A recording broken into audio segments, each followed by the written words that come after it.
3, 2, 1, go.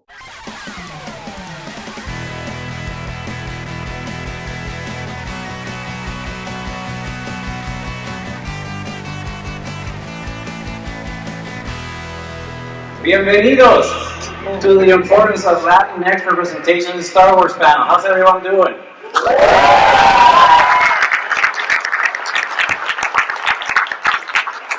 For those of you who were at the Triad of the Force panel not too long ago, please, it will be different, I promise. It's going to be different. It's not going to be the same. We're going to have a lot more fun here, I promise. Before we get started, let's introduce our wonderful panel.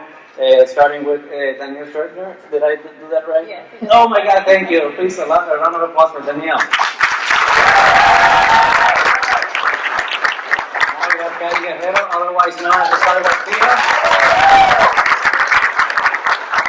And finally, but not least, Rafael Moyamayor. Thank you everyone for coming here. It's really important that we have these discussions, and we're very excited to be able to have this panel here in Star Wars Celebration Europe in London. We had this panel, well, we saw the people, I wasn't in it last time, but a version of this panel was done in Anaheim, and it was a really good and important conversation, and we're very, very proud and happy that we can cross the pond, so to speak, and continue the conversation overseas with all of you beautiful people, and hopefully, everything we say here is going to be something that is appreciated by one and all.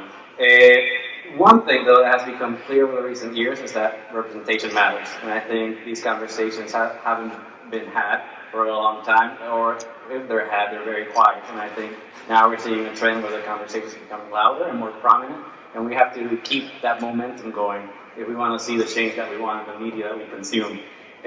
Star Wars has taken charge in LatinX representation. Hasn't been doing too hot in the past, but I think we're doing strides.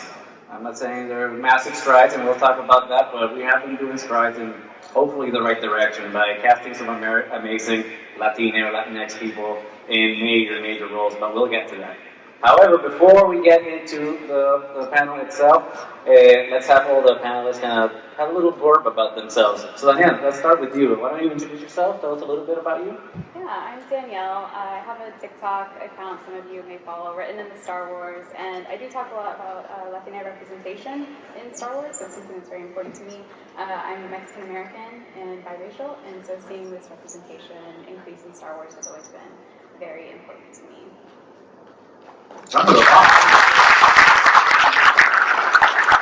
Well, apparently I have to ask you what's your favorite lightsaber. Oh, yes. Ahsoka and Maul, Season 7. Cool.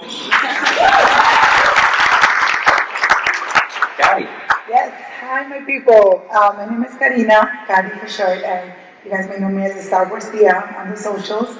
I do, of course, all types of content, nerdy stuff, but I also talk about a lot of issues like toxicity in the fandom, also a love for Latino representation and issues, and also I go after all the toxic fans.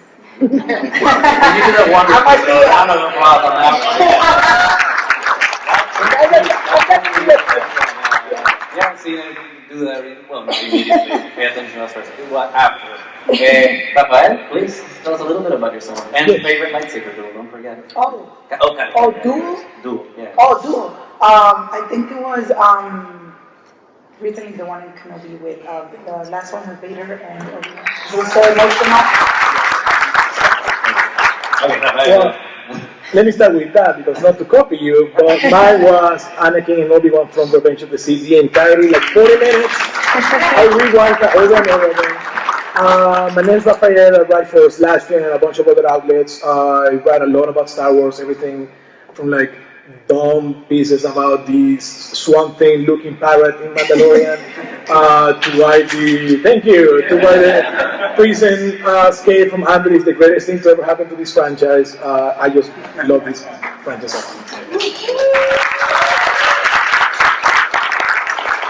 I am your host for this evening. It was supposed to be Andres Cabrera. Thank you to him for organizing this. Unfortunately, he couldn't come, but we're very thankful that that he did this and that we're keeping it alive.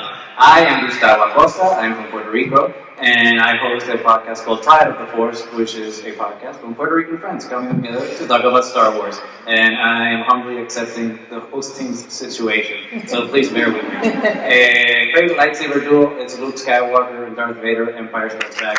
It's got all the emotional beats, it's got power, it's got drama, the cinematography's great, but you've seen that movie, I hope. So we don't need to talk about it. So this is going to be hopefully like we're going to discuss some serious things, or we're going to try to keep it light, have some fun. We're going to have a short Q&A, 45 minutes of us blabbering, and then at the 45-minute mark, we're going to have a Q&A. So if you want to chat, feel free to do so within 15 minutes. Representation matters. When was the first time that you guys realized that this was a trend and that it needed to be reflected in Star Wars? Let's go in order so that I don't get confused. Well, in Star Wars, the first time I really noticed it was the Vanity Fair cover from last year. I got very emotional because it was the first time that it was right in my face that 3 leads in the biggest TV shows to come from Star Wars were Latina. And that felt like such a huge milestone, and it made me reflect on what we have had in Star Wars and what we haven't, and what has led to this moment, and what can be improved upon that moment, not just for the Latina community, but for other communities of color as well, and the LGBTQ community as well.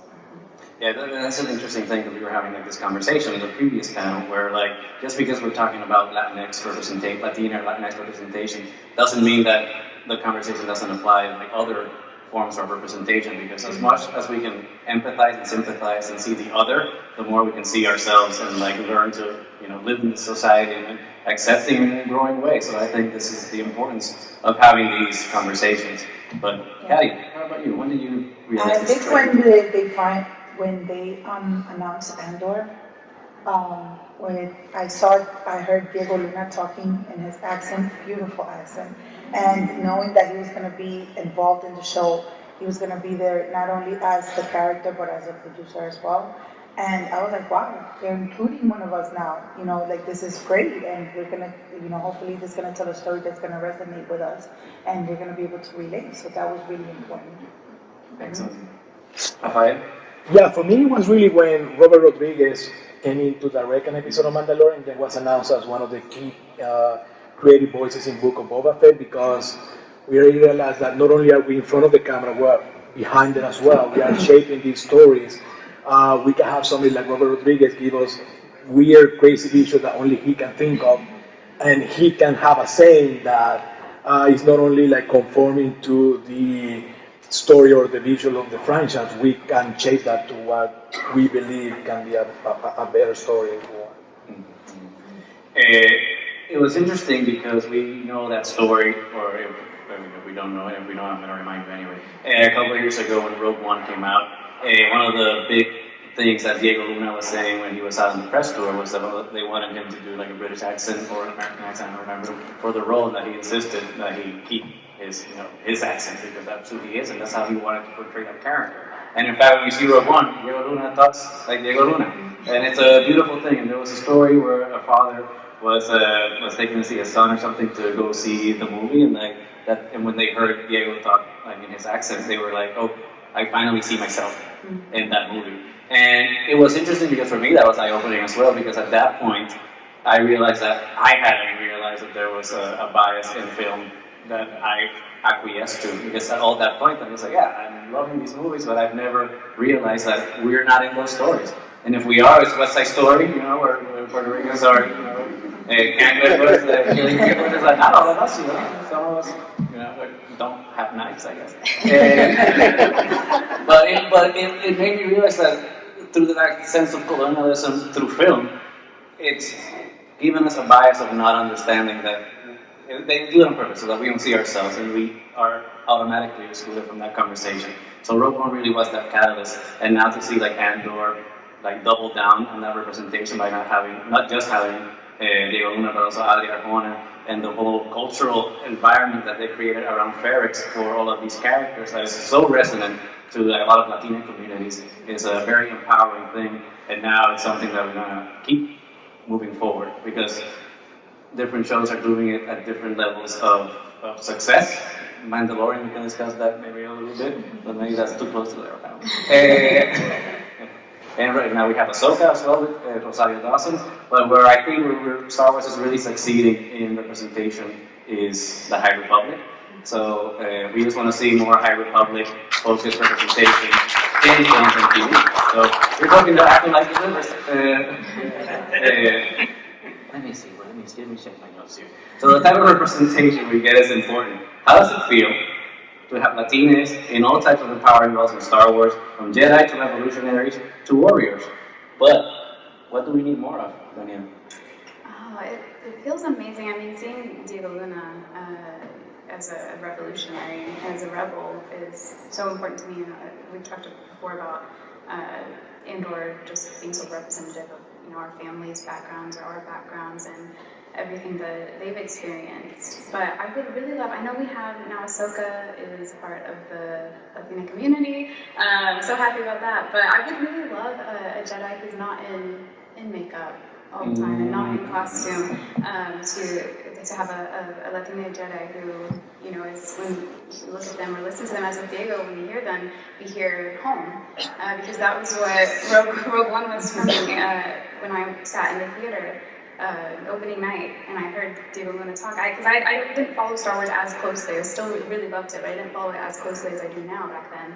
And I didn't realize that he was in this movie. And I heard him speak, and I feel like I'm at home. I feel like I'm with my family and listening to them talk. And that was the first time I really felt that watching Star Wars. And that's when it kind of hit me. And so I would love more of that. We get so many accents. We get British accents. We get Australian accents. We get Boston accents. Why can't we have more? Why can't we have more Spanish accents of all different types of dialects in Star Wars? I would just really love to see that in any capacity. I love it. Kari, how about you? No, definitely Andor and Cassian has been such an important thing, being that my father is back in Colombia. He's a very big social justice, you want to call him social justice work, right? Yeah, he's very big on social issues. He's out there, for years now. He's always been in the front of anything that has to do with injustices, with, especially with indigenous communities in Colombia.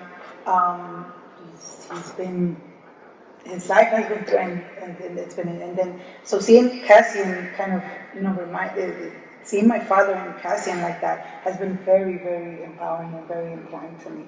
And for the type of roles that I would see more Latina, I would love to see them I would love to see more of Bale type of character, somebody that's out there, doing. We have the important people down on the ground, the who's, putting in that work like Cassian and the rebels. Now we need to also have somebody in the top trying to be like Mon Mothma, trying to facilitate, trying to help them out from higher above. So that would be amazing. Yeah, I agree. Rafael? I wanted to start by I remember back when way before Andor or anything like that. I remember the reason the character of Cassian Andor impacted me so much was because before that I realized the closest I had to a Latin American character in Star Wars was just Lando's co-pilot from Return of the Jedi, which I always imagine maybe he's Mexican. I wanted to be Mexican. And now looking at man, that is not what I wanted or what I needed. So just starting to see people, seeing people's faces and hearing their dialects and hearing as you're saying, Diego Luna talking his regular voice, not having to conform to any idea of what somebody in space in a fictional franchise has to sound like. And can we do more of that? I definitely think what I think we need more of is people behind the camera making those choices and allowing that to happen, like Diego Luna, who understand that it's not just about a face or a voice, it's what that brings into the story. So much of Andor works because it is Diego Luna in that role. So much of the prison breakout, so much of the final sort of riot on Ferrix works because it is Diego Luna who's performing that role. And I think the more people behind the camera and in the executive and producing positions we have, the more we can get these stories to be made. And it's very interesting, especially with Andor, because we're singing praises to Andor, Andor this, Andor that, Diego Luna here, and Nadia Arjona there. But behind the scenes, it's a whitewash production. You got Tony Gilroy and his acolytes, Bo Willimon, and like Sana Wallenberg, and like all these wonderful creators, but they're all coming at it from like white points of view. So it's very interesting to see like the show that has succeeded in Latino representation was entirely made by white people. So it's one of those things where it's like, conversations like these are important because we have to really start contextualizing not just things on the screen, but also behind the scenes and within ourselves too, because I think a lot of cultural conversations that are had about these franchises, obviously it goes beyond Star Wars, it's usually done by a very white group of people. So we need really to empower like our voices to be part of that and to also advocate not just for representation on the screen, but representation behind the scenes. Because when we like have like that much diversity, it really shows in the product. And I feel an example of like a show that is not showing how representation is done is The Mandalorian. So we know who's behind the scenes, and we know that there's not a writers group for that, and we see that the show kind of suffered for that. And our Latina elite there, Pedro Pascal, it's always in a helmet, and we don't really get to explore what that means for his identity as not just a Mandalorian, but a Latino man in this show. How do you guys feel about Mandalorian, like what it's saying in terms of our representation? Yeah, that one's difficult because it was, before we had Andor, we had The Mandalorian, as you said, with Den.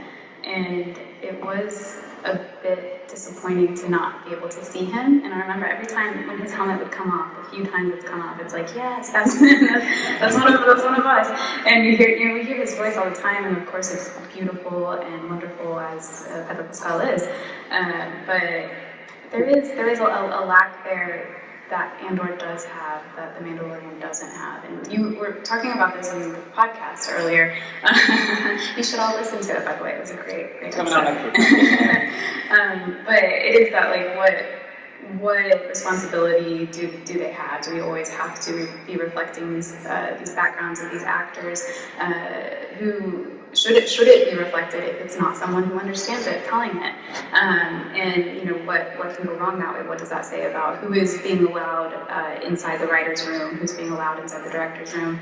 And I wish that was more of a concern for The Mandalorian and for Andor, because as we said, Andor is a completely non-Latina writers group and directors group, and I think that those are things that should be thought about, that it's not just, it's great that we have Diego Luna and Pedro Pascal and Rosario Dawson, and Jimmy Smits, of course, but we need people like Robert Rodriguez and other Latinas, like women, non-binary Latinas, behind the scenes helping to tell these stories so that we can see that more clearly than just a visual audio thing. It's interesting because we are talking about a very interesting a great group of people, but we are excluding one particular person, and I feel it's very interesting that we are, and we're excluding Oscar Isaac from the. Oh my God!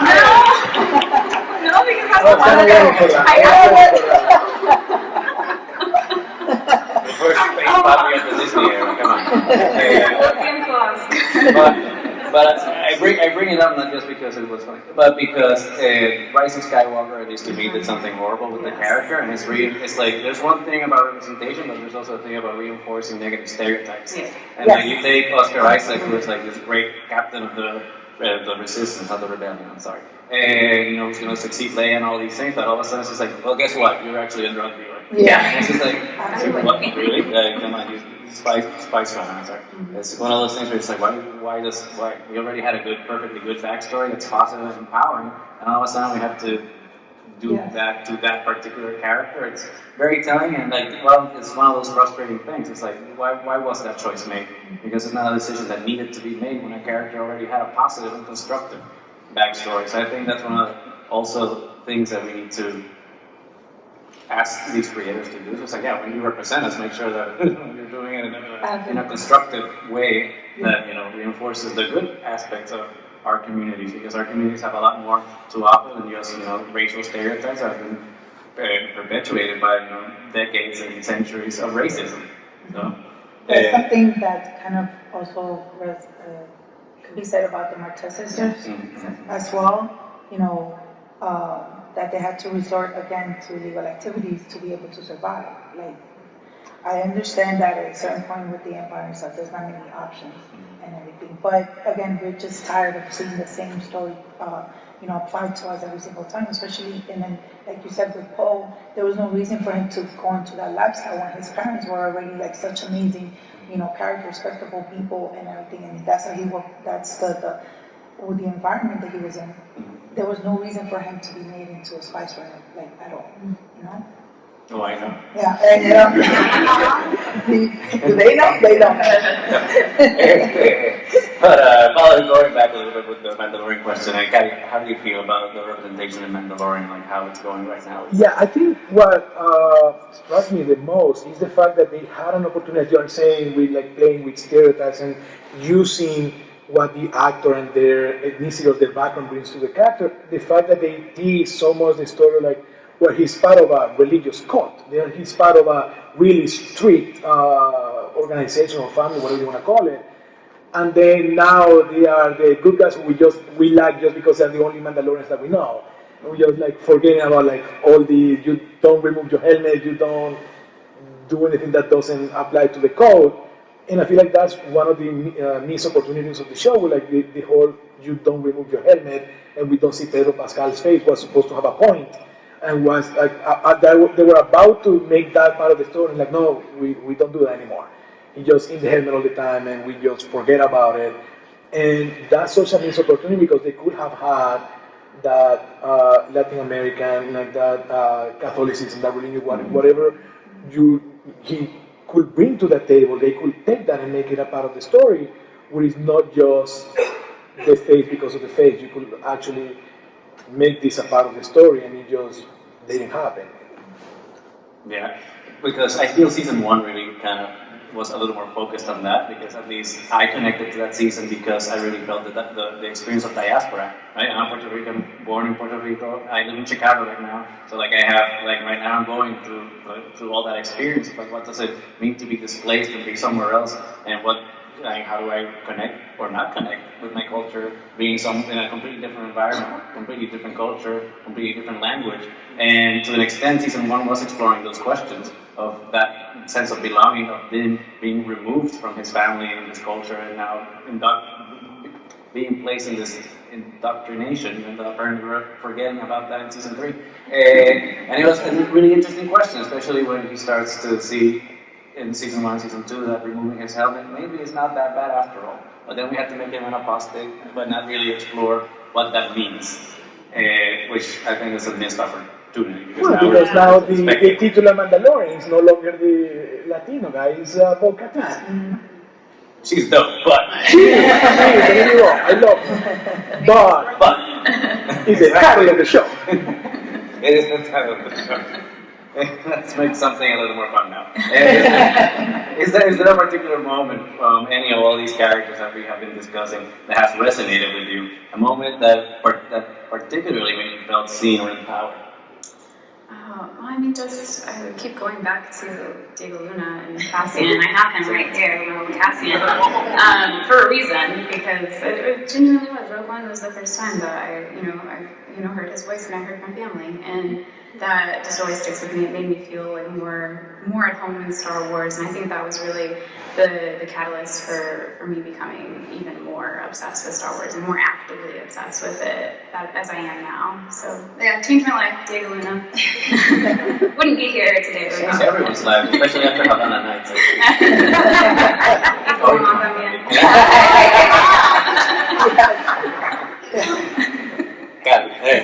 I think with Bix, I think I resonated very much. Having her character be such a strong character, such an independent person, even though she didn't define herself by this relationship that she had with Tim, the snitch.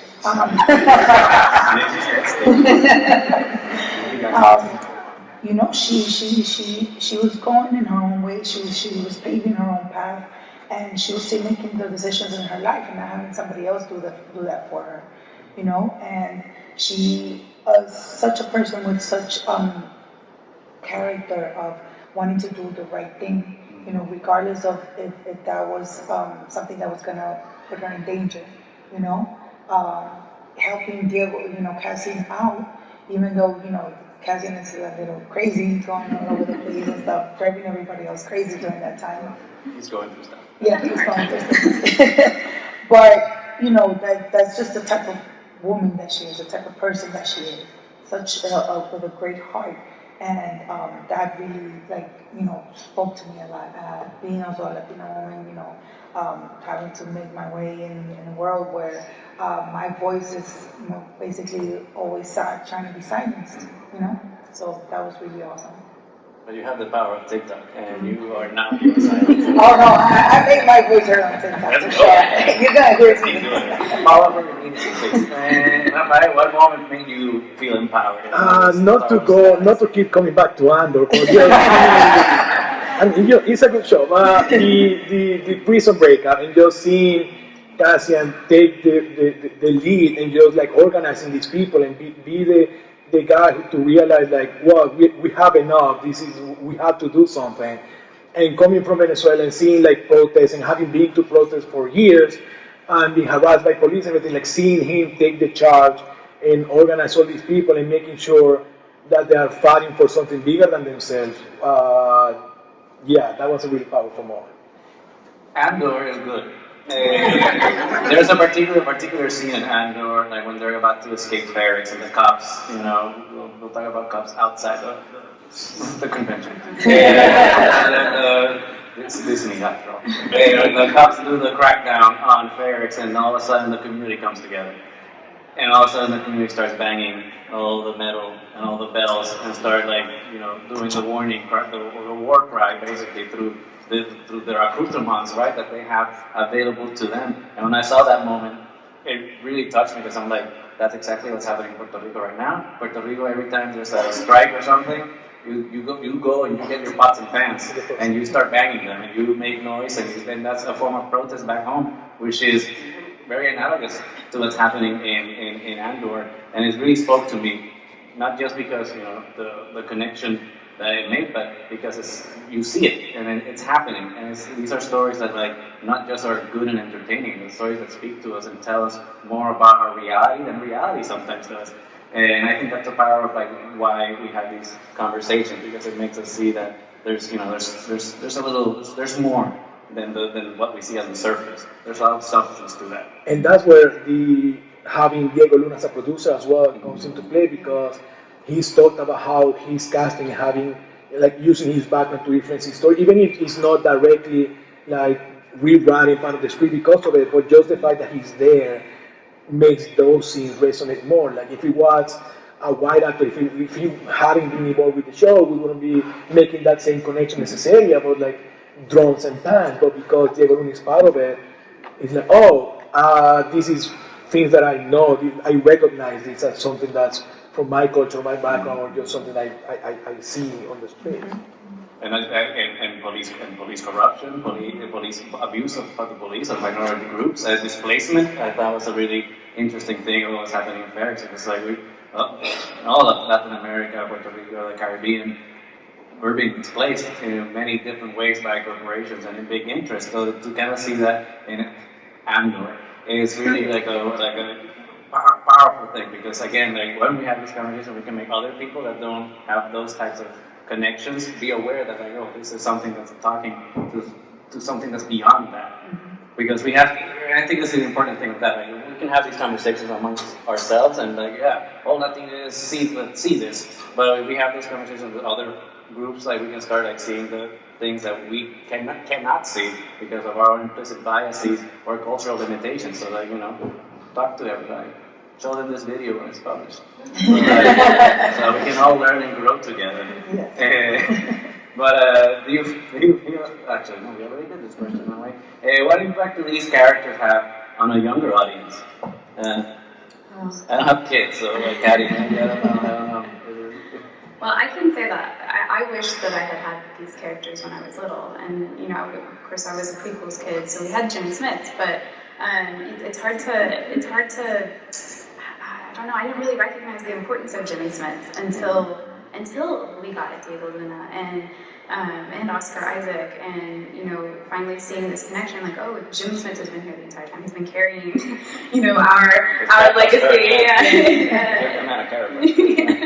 And I think that, you know, having more for kids to look up to and to feel themselves in this franchise as well just must be amazing, and I'm so glad that they have it. I hope that they get more, and that kids from all the communities get more representation in Star Wars. Yeah. Absolutely. I think, so me growing up, I was very much more, I was born in the United States, but my parents were from Colombia. And, you know, growing in the household, my first language was Spanish. My whole entire environment was just Colombian culture, Latino traditions, Latino culture. So I didn't miss that because, you know, anything that I saw on TV and all that stuff, it was all in Spanish. So I didn't grow up missing that until I got much older, when I was able to understand what it was that was missing from, you know, all these other movies, stories in the media and everything. We were missing, you know, so much. And whatever, you know, was made representing us was just the most horrible stories, you know, the most stereotypical stories. So I'm happy that now my children and other kids are going to be able to see themselves in a much better light. That they're going to be able to be like, oh, I don't have to be some gang person. I don't have to be some drug dealer. That's not the cool thing anymore. I can see myself as somebody that's gonna go out and do like something so simple can be something so amazing, like you know, Cassian does in Andor. And that's really, I think that's amazing, and I'm so happy that they're gonna be able to grow up with things like that we didn't. I think it boils down to it brings in more fans. It's as simple as that. Like, you show kids, people who look like them in either the movies or TV shows, and they're gonna want to see more of that. Just see how many little girls are here in this convention center dressed up as Rey, how many people lost their minds when they see Ridley showed up on stage on Friday. Having these guys, having Rosario Dawson as Ahsoka, and having that character who like so many people love from the animation side to like now being on live action, being played by somebody who looks like these kids, that's gonna change them. That's gonna make them want to watch more, to want to follow this franchise. And the more we give them, the more they're gonna want.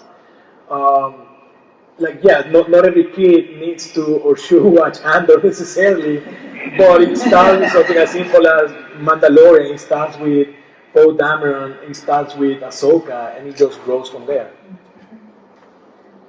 It's interesting because I don't have kids, so I'm not going to answer that question. I'm going to change this question, actually. At the beginning, we were talking about how Star Wars historically has not been doing too hot in terms of like how we're representing any community, from the LGBTQ plus to the Latina community. Other franchises are also struggling with representations with greater or lesser success.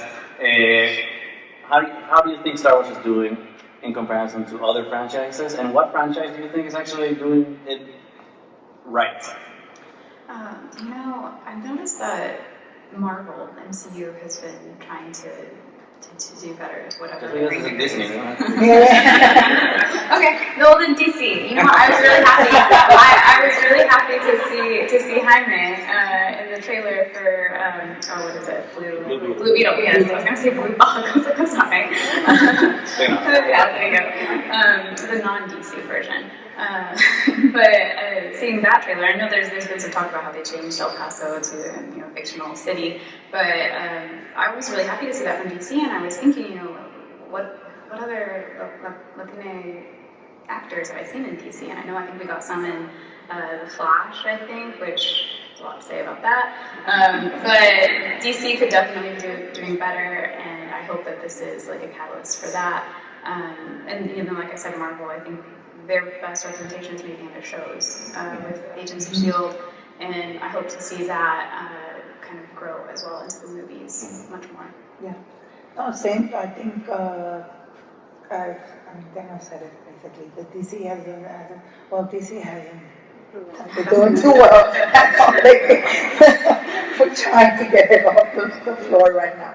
But then, hopefully the way they're trying to revamp everything, the way now that they're trying to do new stories and trying to do new things, we're gonna, hopefully they're gonna start giving us that more of that representation, not just Latina, but every other community out there as well. Marvel, again, like Danielle said, the shows have been, I think, giving us more of that relatable content for different communities. That's amazing, and I just wanted to point back to what you said with the High Republic. Best representation right now in the Star Wars franchise. Just alone with we have two amazing writers, Zoraida Cordova and Daniel Jose Older. You know, you could tell in the shows like I would be able to, we would be able to like pinpoint the little things that they incorporate. Like for example, in the comics that Danielle with what's her name, Sav Maligan, the Jedi. She has like this little Latino flair, like the whole thing with the calf, her drinking a little cafecito, sitting down with Mas Canada to like gossip and chit chat. That's like, okay, that's my grandma right there. That's like the old people in my community when I used to see them come to my grandma's house and just like, oh my God, did you hear about so and so? And they're drinking a little thing at 5 o'clock in the afternoon. So that's really awesome. That's with the High Republic. Yeah, the thing with DC is like, we could have had it, we almost had it. We were about to have a Latina Batgirl, a Latina Supergirl, and we lost one of them. Who knows if the other one's who knows what's gonna happen to Supergirl? And now Jaime, the whole like changing of El Paso, that was really hurtful. And you talk about like who is doing it best. I mean, it's not even a franchise, just the one movie that's doing it right is just Spider-Verse. Because it's behind the camera. They have people behind the camera who know, who cares about the cultural specificity, who care about the dialogue and not having subtitles when people speak Spanish because that's just what they sound like, that's what they say. Those types of very specific things you're saying with the coffee and everything, that's what you end up like caring about the most. Like you see those little things, it doesn't even matter if the story as a whole is impacted by it, but you stick with those little moments and you're like, well, I see myself in that, and it's just a matter of building that up in everywhere we can. Mm-hmm. And to build on top of that then, like obviously we want more representation, we want to see more things from our cultural diversities, like in these stories. You just gave the example of the calf, like in DJO's stories, but because it's Star Wars, inherently it needs to be Star Wars-ified, because it needs to be weird. So, like, what type of other things do you think we can start incorporating into these stories, or the things that you want to see? Well, going off of Danielle Jose Older again, because, God, I love that man. In one of his High Republic books, Midnight Horizon, it's not something so tangible, but it's an experience that I think we may have all felt at one or two points. That someone who hasn't experienced that wouldn't be able to write it. And someone who hasn't experienced that probably wouldn't get what I get from reading that. And there's just a moment where one of the characters talks about he's in a room full of these really wealthy people who are making light of a horrible situation, and he is so angry. And the line is, he felt nothing and then he felt everything. And that like hit me so hard. Like I started crying because I was like, that's how I feel. Like that's what it feels like to have microaggressions against you all the time, and to not be able to explain what it is about that hurts, and that to make people understand because it's so difficult. And I actually like tweeted at him, and I put the page number, and I was like, I don't know if that's what you meant to get across, but that's what I got. And he said it was. That was exactly what it was. And so it seems like that, not so tangible, but feelings and experiences that we only get from people who have lived those experiences. Mm-hmm. Absolutely. I think the same thing, just like it doesn't have to be, like you said, something super impactful, super big. It's just those little moments that make us feel so special, so seen.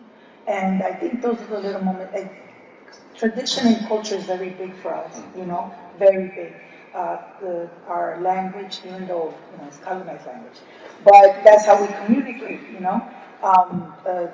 The way we do things, the way we see things, even our foods, what we eat, everything is so impactful for us and so important to us. So little things like that could go such a long way with us loving these stories and being able to like be like, okay, you see, they thought about us. That's what I would love to see for sure. The little things. Yeah, exactly. It's about like, as I said before with Andrew, it's about recognizing what these actors, these creators, these whoever's involved bring to it, even subconsciously. Even if you are not thinking about, oh, I'm making this character or this story about Latin America or adding a Latino aspect to it, you are still bringing your own background to the table. And that's what you recognize, even if you are not being told, like, we're making this for you. They're like, well, but they are making it for me because I see it and I see myself in it. And yeah, and also, as you're saying, like those very specific moments that you are not thinking about them as being pandering or as being like written into the script.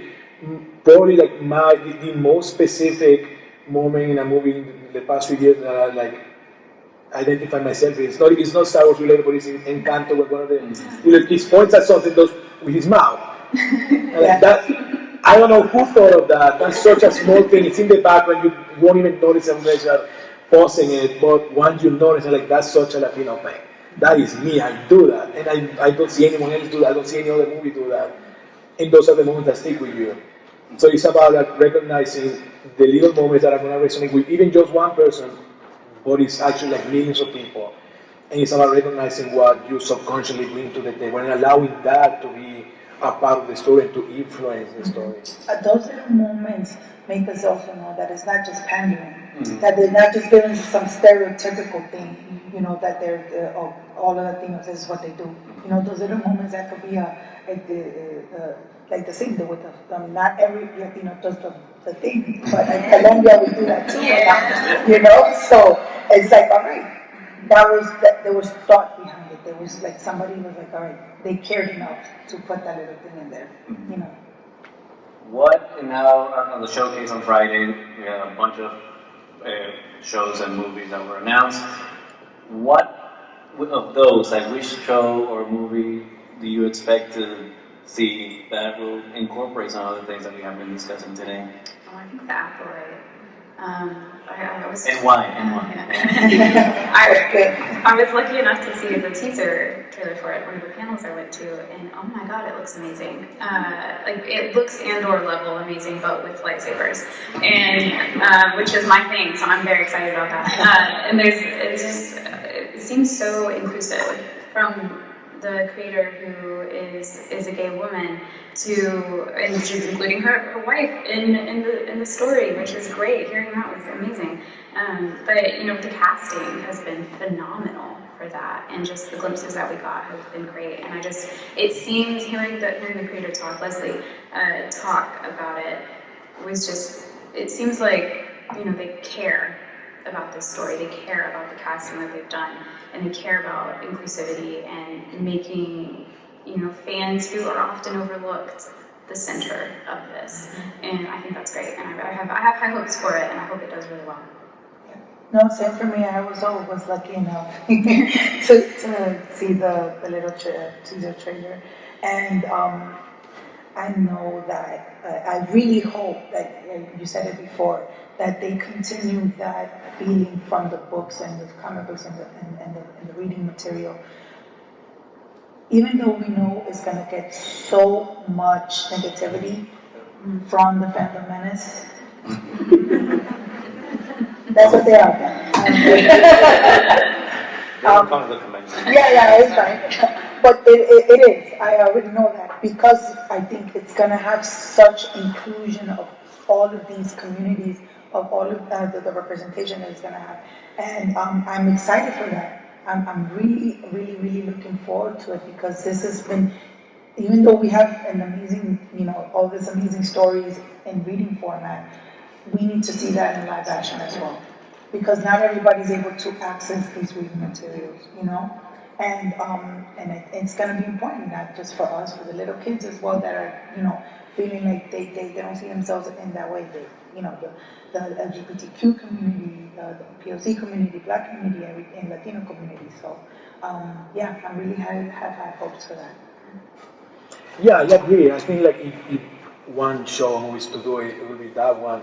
If I am allowed to wish or just hope that one of the movies does, that is the Dawn of the Jedi, like Old Republic movies, like just go back to the beginning.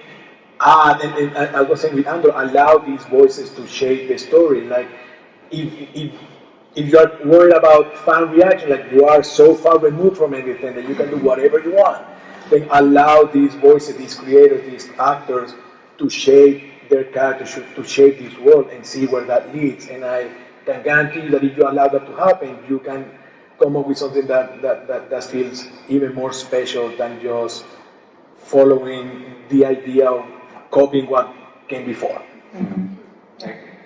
And there's no. I mean, this is a topic that we could be talking about forever, but we want to really open it up for questions. But before we do that, I'm going to give the guests an opportunity to tell where we can find you so that everyone can, run immediately and follow you on Twitter and all your socials. So Danielle, where can people find you? On TikTok at Written in Star Wars and Twitter at DannyS394. You can find me on TikTok and Twitter as EstarGuarsTía. I don't know how to write it. I told you I do. And on Instagram, you could do Kari Skywalker. Just my name on Twitter, Rafael Moyamayor. And you can find me through Triad of the Force, at Triad of the Force on Twitter, Instagram, that thing called Hive that lasted 5 minutes, and also on YouTube and all your podcast providers. So please follow us. We have decent content. Thank you so much, everybody, for listening to us for a couple of minutes here, talk about things that really matter to us. Hopefully it was enlightening to some extent for you. So if anyone has any questions, the mics are open, fire away. So let's go right now. There we go.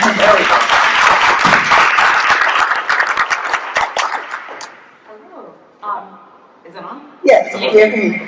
Thank you. This was so great. I'm reinvigorated. This is day 3. And it's the end of the day, and I just want to say I appreciate this conversation and for waking me back up without caffeine. Thank you. My name is Maricela. I'm a Chicana from Los Angeles,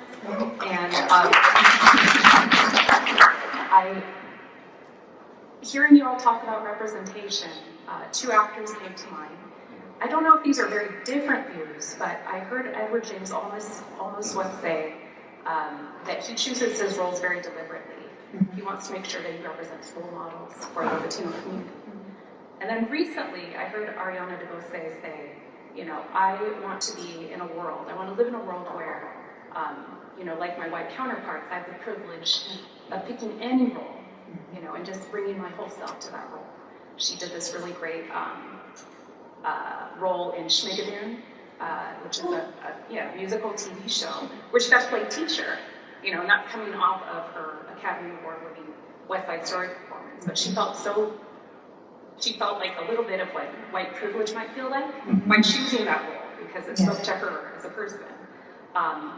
With respect to representation, do you feel like we're at a place yet where we are, as Latinos, permitted to choose roles that, may not be the heroes? And what are your thoughts on those 2 kind of maybe not so different or conflicting views? Yeah, I don't think we, as the Latino community, we don't need permission to do anything. We can and should do anything we want because it's way past due. So I think it's an interesting conversation about what roles we're doing, in the sense that when we're doing roles that are about representation of roles of a West Side Story or something like that role is portrayed in a way that's authentic and true to what it's trying to portray. But I think we can definitely diversify, because we also don't want to be like shoebox, right? We're only this thing, only cast us to do this. Danny Trejo. Very quick. But those are my 2 cents. I don't know. I think it's one thing I think about a lot when it comes to this is the weight of responsibility. I think we feel that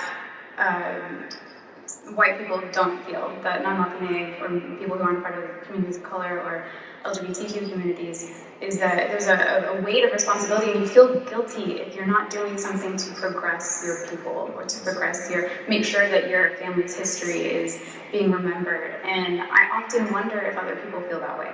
And not just your family, but your country, where you come from, or where your family comes from, and everything like that. It's like you can't do something, you're not progressing it, what are you doing with your life? And that's how I feel sometimes, and it is difficult because that's something you love, but also you just want to do your own thing. You want to be able to do whatever you want and feel like, not feel guilty about it.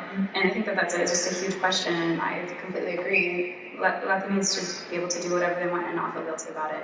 And I think that we still have a long way to go with that. Absolutely. Yeah, just coming back to, I think, agreeing with you guys. I just wanted to get to a point where we don't have to pick the roles because, it has to be a Latino representation. Yeah. It could just be a regular single. I want somebody to do, Tom Cruise type of movie. That's like our action hero, or a thriller like Harrison Ford does sometimes with, his political thrillers and stuff. And it does not just, of course the representation is important, but it doesn't have to always be that. We don't have to stick just to that role. And unfortunately right now, like Rosie Perez, I heard her say the other day that the Latino community outside of the indigenous community is the most underrepresented in Hollywood right now. And that's why we don't see those type of roles, Latinos in those type of roles, because they're not coming to us, they're not hiring us for things like that. And I want to get to a point where they could be like, pick whatever you want, here you go. It doesn't have to be just about the culture, about anything, just something cool.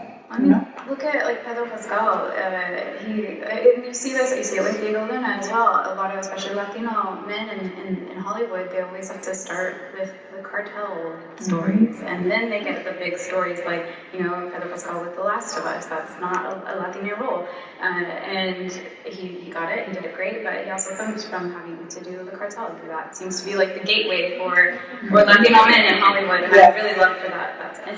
That's why I think the roles that Latino actors have in Star Wars is so fascinating, because you see what we can do when given the chance. You see Diego Luna bringing his background into the role, but you also see Pedro Pascal just being that character, and it has nothing to do with him being Latino.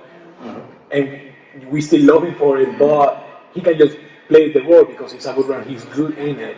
And we also see Rosario Dawson, who she did not originally work the role. She looks at the character, she plays the character well, but she has her background doesn't play into it. We can do both things. We can just play the role because we're good at playing the roles, and we can also bring our own backgrounds into it if we want. Yeah, it's not either or, it's both and. Yes. More questions? Yeah. Thank you for the conversation. I'm so excited to just be in the room talking about this. I'm Lisa Cabreña from Los Angeles. Neighbors.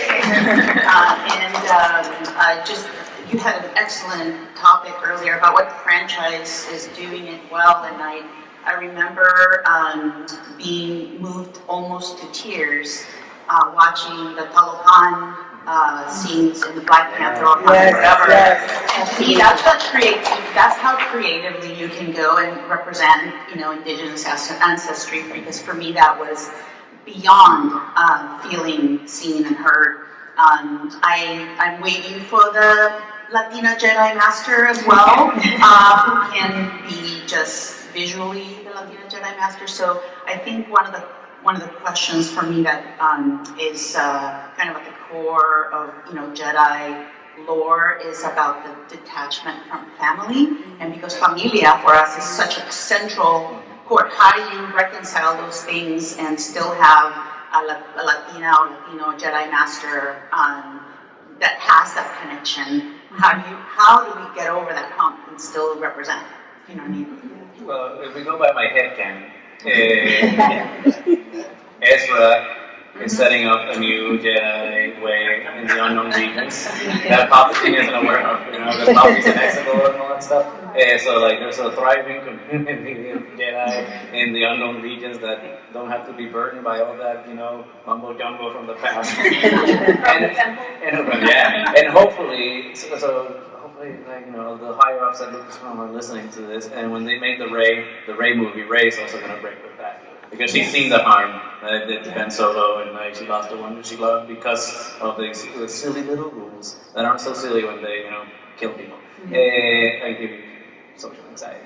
So hopefully, like that movie will break with that stigma and will allow them to like have a more diverse Jedi Order. So that's what I would want. And as a Jedi, you ride space whales. Yes! It's happening. It's happening. It's going. We're going. I hear that. Let's go. We're going to Purple Town. We're going. Yes. Well, I don't know if this is so much an answer to that, but it made me think, can you imagine being Latina and going to Jedi school and then coming home to your parents? Having to answer the questions about that. First, a little counterpoint on Pedro. He was an FBI agent in Narcos, so he wasn't technically the cartel. We can probably talk afterwards about whether or not that's better.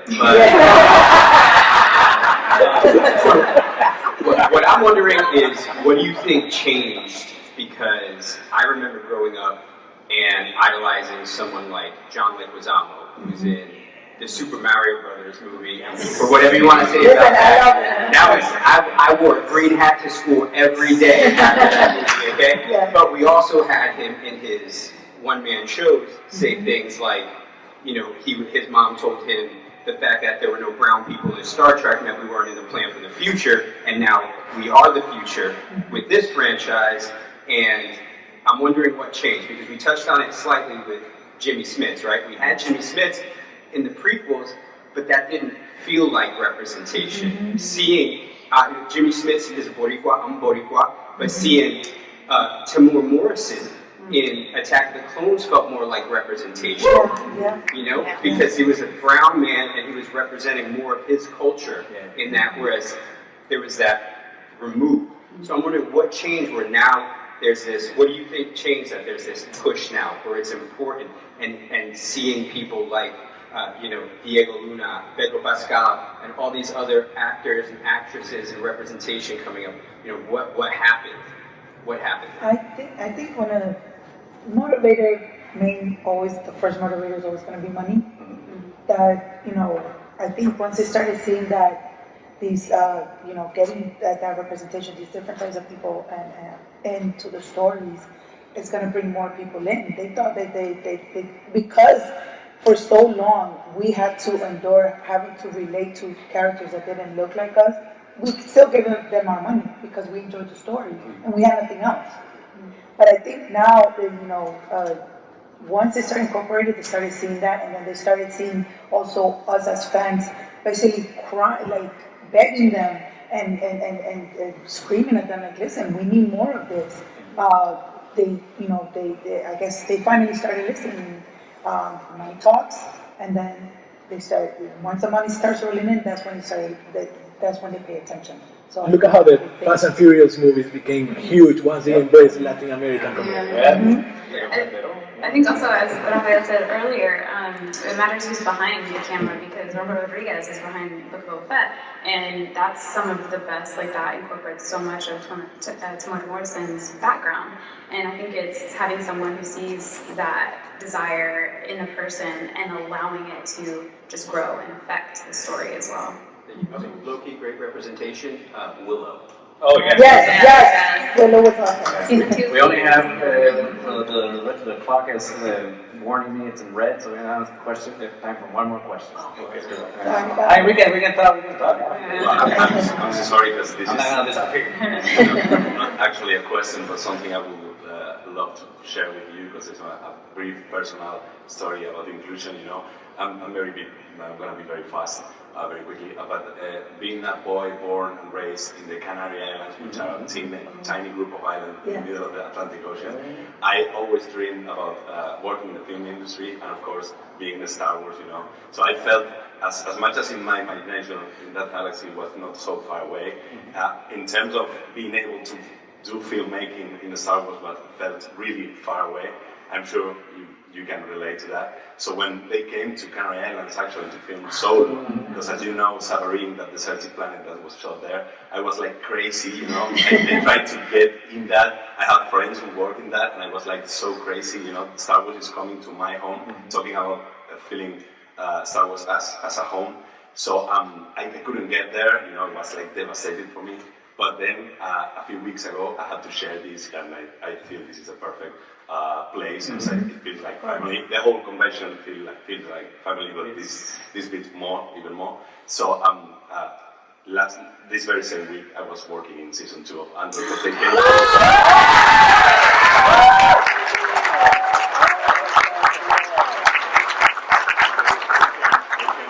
Spain to film, not in the Canary Islands, but in another place, and they have been like. A year ago, they said that there were rumors they were coming to the Canary Islands as well, but we have so wonderful landscapes, you have to go. So for me, it's like a personal story about struggling and seeing something that's so far away and being there. You can imagine Diego Luna. I mean, and the rest of the cast, Peter Riley, of course, it was like, okay, this is possible. That boy from the Canary Islands, you can make it. So if somebody's thinking about something like that, I mean, I'm a tiny proof that that's possible. Yeah, absolutely.